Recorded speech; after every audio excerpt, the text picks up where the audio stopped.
And in just under a month, a local town's fire and emergency services could face those serious cuts. Germantown officials are rushing to tell voters about the consequences if the new levy fails. In your local election headquarters, 2 News reporter Evan Bales has more from fire officials and residents. Evan?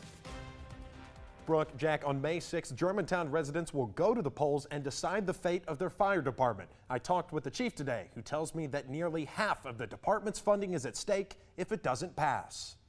May 6th will be the deciding factor. When you call it and we're not going to be able to respond. And I think that is going to be very noticeable right away. The city of Germantown's fire department is stuck in a tough spot. It's been 15 years since their last levy was passed, and this year that funding levy from 2010 expires. It's imperative that we get it passed if the residents in our community want to maintain the services that they've known to trust from Germantown Fire EMS.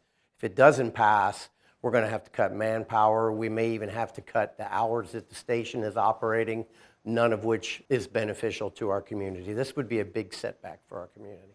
Currently, the station operates 24 hours a day, 7 days a week. But a cut this significant, to the tune of $630,000 out of their $1.3 million budget, could leave the station only operating 12 hours out of the day. I talked with the board chairman of the Issue 7 committee and former mayor of Germantown, who tells me that hardware is another factor. Some of the ambulances and fire engines are over a decade old, if not older. When you go to make a call to a resident who has got a medical emergency, you have to be able to help them in the best way possible. When you consider voting, remember the services that you've become used to here.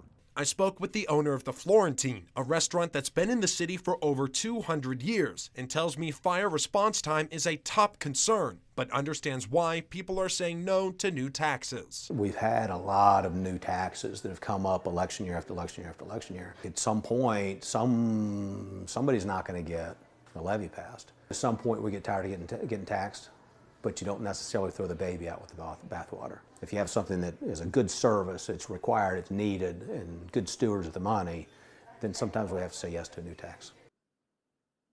You will be on the ballot May 6th. Early voting is already underway. You can find your polling location by looking online or calling your local Board of Elections. In the studio, Evan Bales, 2 News.